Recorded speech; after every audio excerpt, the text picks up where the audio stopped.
My name's Linda Revilla. I'm 40 something. Today is May 7th, 2008, and we're in Sacramento, California. And my relationship to George is that we are new friends. My name is George M. Masuda. I just hit age 90 on February the 2nd, and, and today's date is May 7th, 2008. And we are located at the Asian Community Nursing Home in Sacramento, California. And my relationship to my partner is that I had just recently met her at the Asian Community Center for some other function. Okay, George, can you talk about where you were born Mm-hmm. and where you grew up?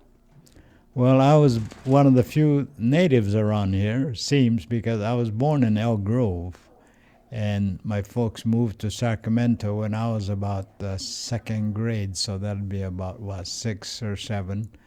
And I lived here all my life, except for the war years. I did not go into uh, camp as the rest of them because I was already in another camp. I was in an army camp, or I had volunteered to get my 1 year draft over with back in early 41. Okay, maybe, yeah, why don't you talk a little bit about who your parents were and what they did for a living? Yes. Uh, it's kind of interesting. People tell me I should. My father, this is all what my father told me, that he left Japan when he was 16 years old and went to Hawaii and worked on the plantation there for about 5 years. Then he came across to America. He went to San Francisco, and I think he was in that earthquake that, and also he said, we didn't have the Bay Bridge, so I worked on the ferry boat that crossed from Oakland to San Francisco, and he worked in the galley or the kitchen. And for some reason, I think he thought he knew how to run a restaurant, so he came to Sacramento, just a guy around 21, but he got a lot of crust because he didn't speak that much English. But he says he opened up a little coffee shop on 2nd and L, and 2nd Street back in the early 1900 was practically like a K Street, or you know, because the only transportation from San Francisco to Sacramento was like the river, Delta Queen, Delta King. That came a little later, but he opened up a coffee shop, and I guess he was making a living, but then all of a sudden they built a diamond dance hall about a block from his restaurant. Then his business doubled or tripled because these people will bring the dance girls, and they treat them to the best. And so he says, boy, he says, I'm making a good living, I'm making money. So he says to himself, I guess I better get myself a bride. So he wrote to his mother in Japan and arrange a marriage for him, because there were no so-called Japanese girl here then. So he wrote, apparently his mother and my mother's family knew each other because they were in the same village, Yamaguchi, I guess. So they selected one of the gals, and they had a lot of guts because they came over as like a picture bride or just a family arranged situation. They came to San Francisco, and my father says he went to San Francisco to meet her, and he says he fell asleep on the train, and when he woke up, they picked his pocket, so his ring was gone, his watch, everything was gone. So he had to purchase another ring in San Francisco, and he got married in San Francisco, and I still have their marriage license, which is kind of a keepsake. And then he brought her back to Sacramento, and I don't think she knew a word of English, but she helped him in the restaurant. You know, maybe she would wash dishes. So how old do you know about how old they were when they got married? Uh, well, they were about 15 years apart. My father must have been in his probably early 40s or late 30s, and my mother was 15 years younger, so she must have been 20 or 20, you know. And then he did well at the restaurant till the dance hall burned down. Then there went his business. So he decided he'd go be a farmer. And what he tells me, I don't know if it's a story or whether it's factual, because he says he went to Elk Grove and he wanted to farm, so I guess he got a hold of a landlord that had a farm to lease or something. And I guess, and they were a well-known family in Elk Grove. But he says he lied that he farmed quite a bit, you know. And they said, "Have you got a horse?" You know. He says, "Yeah," but he didn't have one. He borrowed one from a neighbor, you know. And he says that the landlord says, "That horse you have is ready to go to the glue factory." Says, "I'll buy you a better horse." So they bought him a good horse, and he returned the horse he borrowed, you know. This is all he tells me, and I says, "Boy, what a lot of crust." Then he says, then we were all born in Elk Grove on a farm. First we lived, I was born on a farm right next to, you know where Elk Grove Park is? You know, where it's off of 99.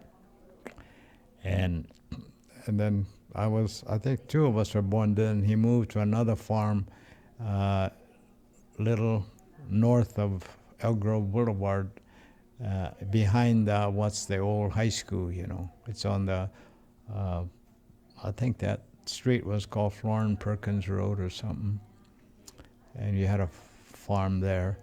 And we started school, and that's when he decided to move us into town, because our farm was over here and we had to catch a bus out here on the highway, and it's about a 3/4 mile walk.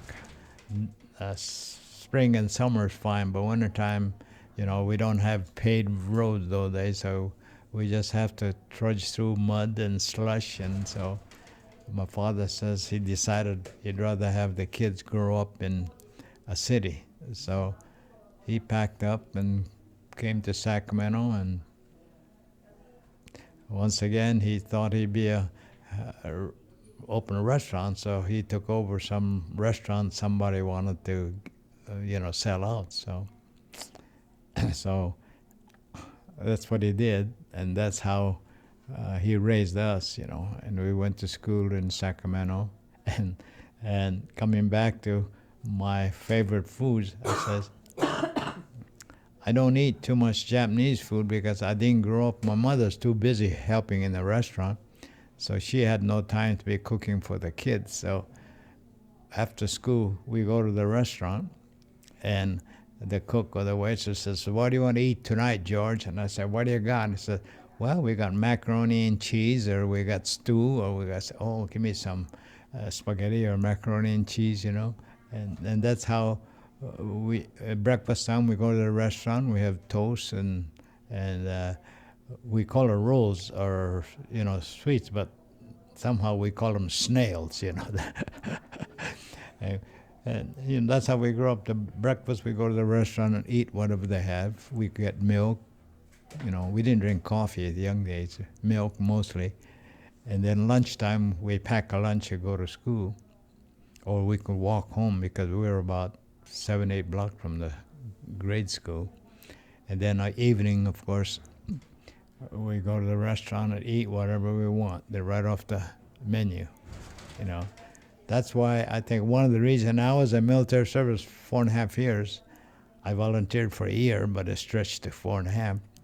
And very seldom, I never got rice, but I never missed it because I never ate that much rice when I eat in a restaurant, you know. The only kind of rice the Army gave me was rice pudding.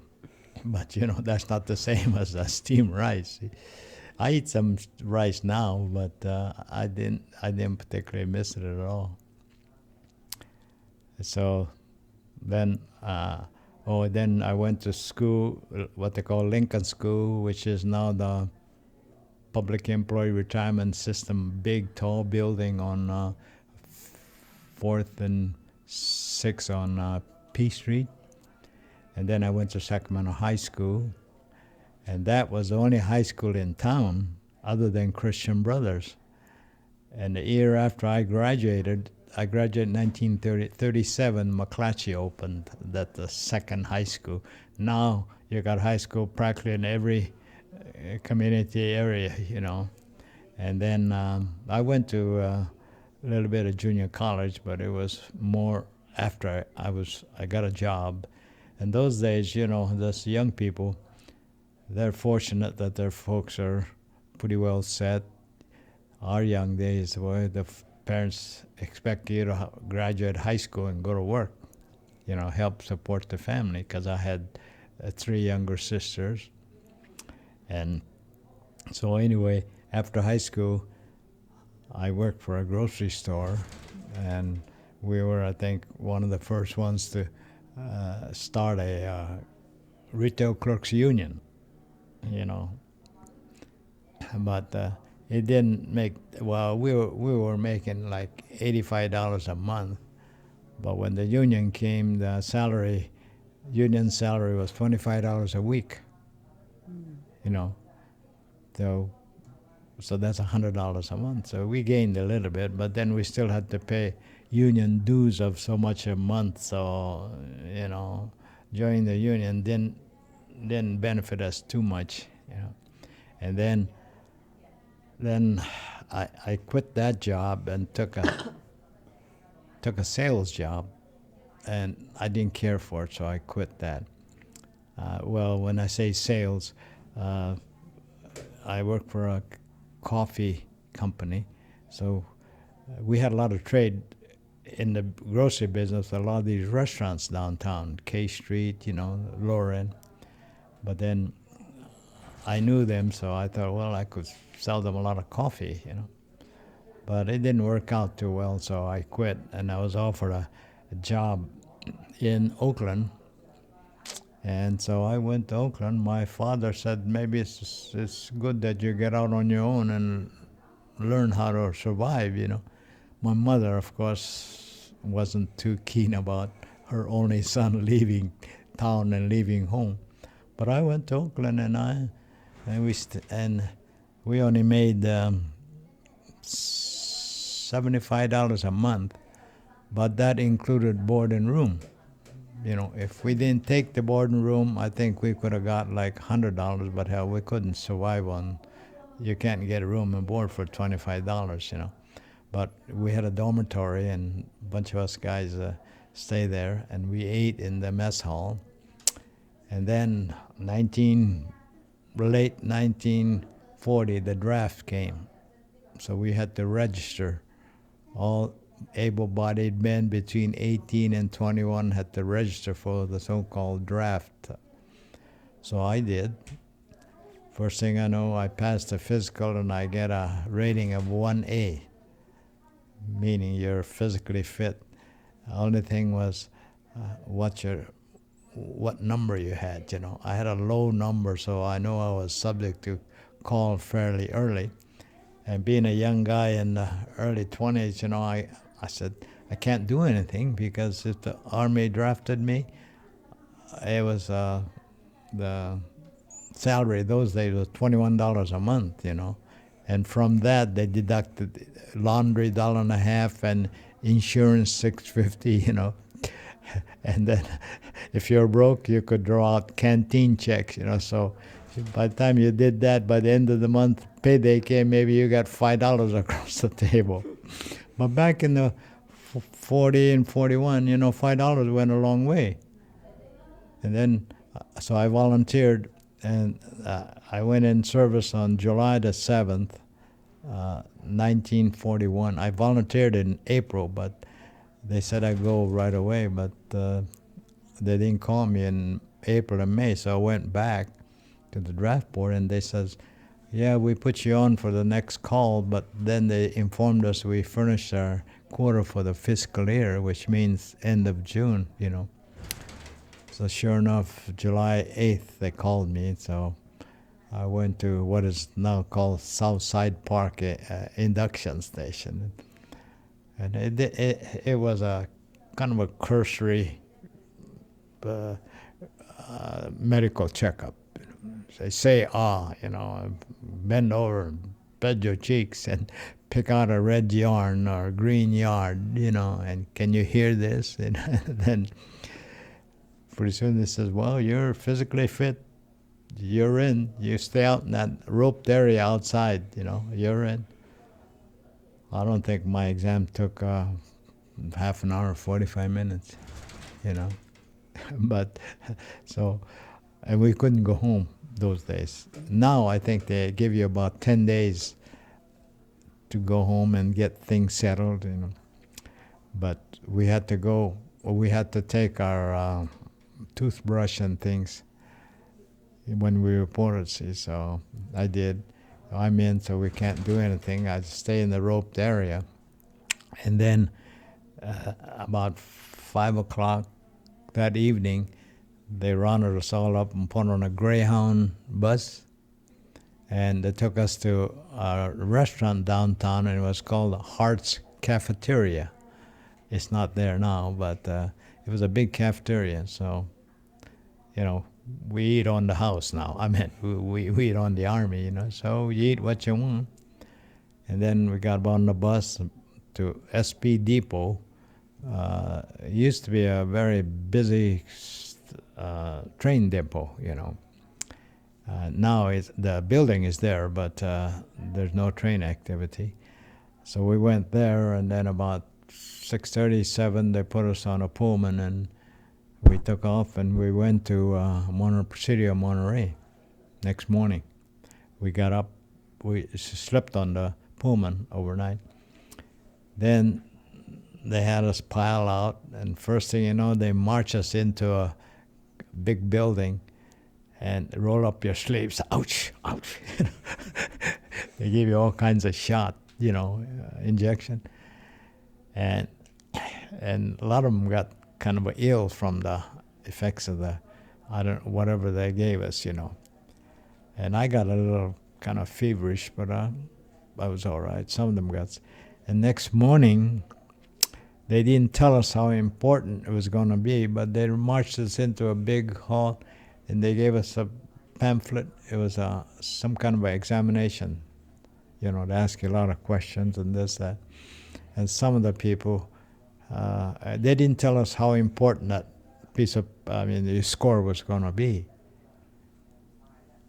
And some of them didn't care, and some of them were too sick to even finish the exam, you know. Then later we found out that score stayed with you for the rest of your military career, and a lot of them said they wanted to go to OCS, officers they can't go because the score was too low, even though they're probably smarter than what the test results showed, because they didn't know what it was for, and they were too ill. So a lot of them missed out on going to being promoted or going to what they call OCS, Officers Candidate School, although they were sharp enough, but that score stopped them right there, you know. I was fortunate. I could have gone, but I was offered, or I was told to go, but I explained why I didn't want to go, and the officer was sympathetic, because I told him that my folks were in camp and they're going to be coming out, and if I go to school and graduate, I'll have to serve 4 years active duty when you get that commission.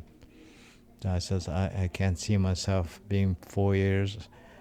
Financially, I could probably help, but you know, they needed help finding a place and everything. So the officer excused me, and anyway, then we bounced around, and I was always with an integrated group. I was one of the 2 Asians in the group.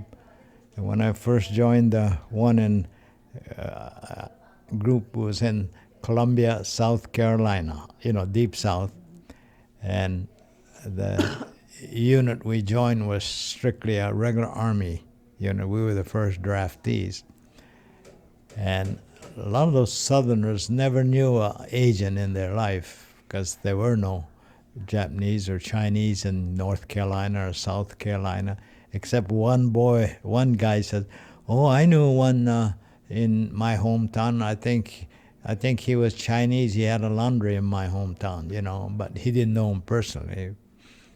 But I didn't know how the troop gonna treat me, but after a while, they all come up, put their arms around me, and said, "George, he said, you don't look like us, but you're no different." Meaning, we go to the PX and drink beer, Coke, then we play cards or craps, So I got along fine. In fact, when the war broke out on December 7th, it was Sunday at noon in South Carolina, where I was. And Sunday we do not have formation, but the whistle blows, and we said we didn't know what the heck, why we have to fall out on a formation on a Sunday morning. Well, half the people were on a pass and half the people were at church or something. So just a handful of us who didn't leave the camp, so we fell out. And the captain says, Japan just bombed Pearl Harbor this morning. And unfortunately, we had 3 people who were over 28, so they're 29, so they're going to be discharged Monday. The captain says, "And you 3 think you're going home Monday? Forget it. Go and draw out the equipment you turned in." Of course, a couple of them says, "The hell with that noise," and they said they were going to go over the hill, the AWOL. You know what AWOL is, absent without leave. And by God, 2 of them did, but they got caught, and they bring them back, get in a guardhouse for a week, But then the captain was always good to me, and he says, and I got 2 boys. There was another kid named Frank O'Connor from L.A. We were the only 2 Asians in the whole company. And he says, and I got 2 boys whose parents came from the countries which we are at war, because Frank was Japanese and I was Japanese. But he said, if I hear of an incident directed at them because of their ancestors, he says, you're going to answer to me, which was nice, meaning he didn't want any discriminatory acts against us, But then we were dismissed. It didn't matter because all these guys come around and hug me and say, "Hey, George, if somebody gets tough with you, let me know. I'll kill the SOB."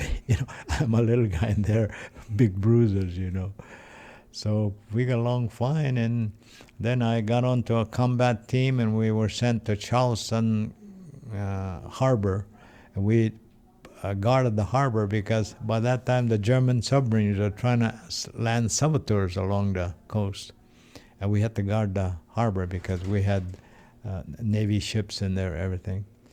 But we never captured any, but a little north of us they captured some German, and down toward Florida they captured some. They're just 3, 4, or 5 miles off the shore. They got submarines that come that far, and you get these German spies coming in, But then we got relieved after about 3 months because you're on a 24-hour alert, Came back to Fort Jackson, and I have some clippings, but they said, well, we're going to have a little athletic program. So they had a basketball team, baseball team. And I says, I'm not a good ball player. I'm not tall enough for basketball. And they said, how about trying out for the boxing team? So I said, oh, they're going to have a boxing? I said, yeah, and I love boxing. So I tried out. I made the team. And that golden, our team won the championship. So we got that gold. And out of a dozen fights, I lost 2 fights. And one of them I really wanted to win, but I was fighting a hometown favorite boy, so he beat me. But anyway, and the clipping a lot of time they write up, the sports pages. They call me the deadpan Japanese American from Sacramento. I guess I'm a deadpan when I'm in the ring, you know. So when I walked downtown, it looked like everybody knew who I was.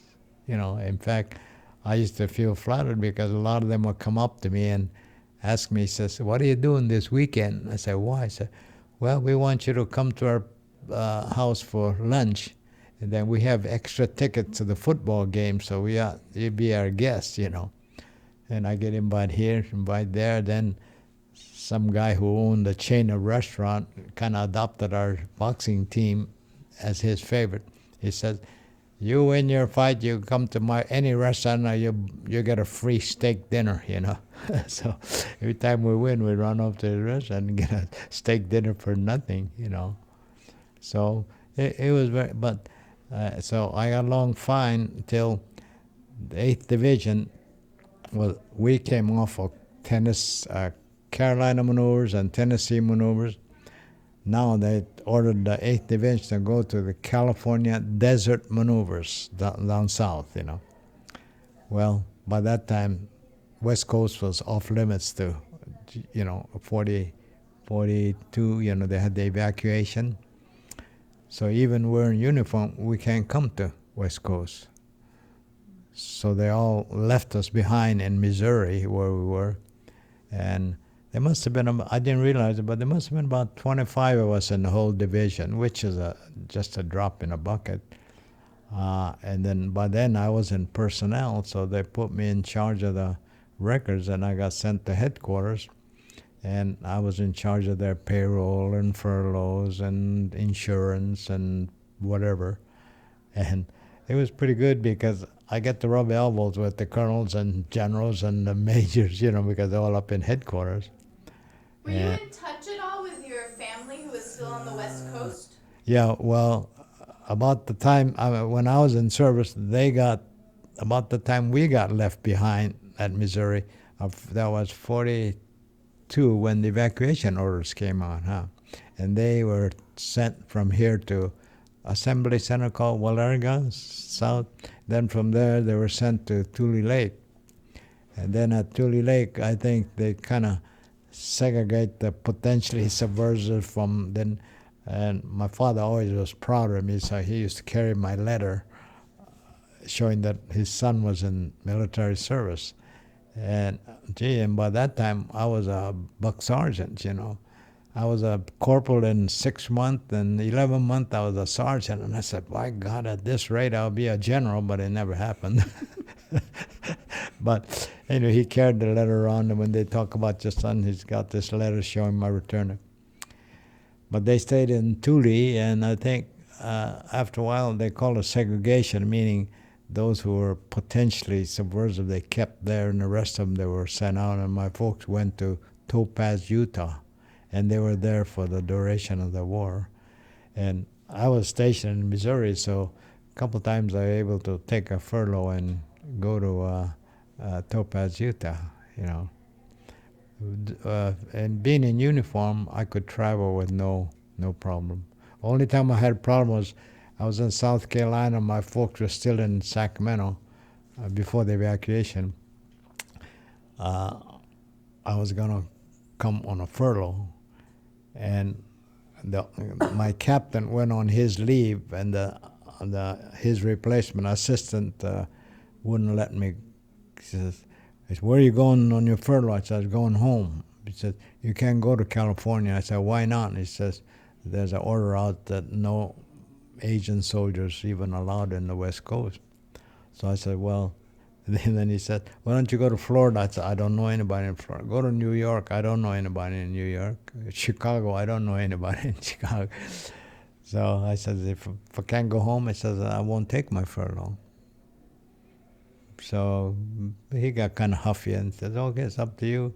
And then a few days later, the captain came back from his leave, and he saw me on the street, and he says, "Masuda," he says, "weren't you on the second group that go on the furlough?" I says, "I was." I said, "How come you're here?" I said, "Lieutenant Lyman wouldn't let me go." I said, "Why not?" "Because I'm not supposed to go to the West Coast." He says, did he say that? I said, yeah. So he said, you come with me. So he took me to the office, and I could see him talking to his assistant. And apparently the assistant told him where he got the orders. So he says, go back to the barracks. And I was in my, what they call fatigues, blue jeans. He says, go back and put on your uniform, khakis. So I did. And he put me on his Jeep, and we went to post headquarters. And we were outside the office, and he told me, you stay there, I'm going to go talk to the general. And he must have been in the general's office maybe 20 minutes, half an hour. He came back. He gave me a piece of paper, and he says, here, take this, go get your tickets and go home. And I opened it up, and he says that this was, I think, Major General Marley or something, He said on there, George M. Masuda is a member of my command. He's considered a loyal American, and that blah, blah, blah, Then he says,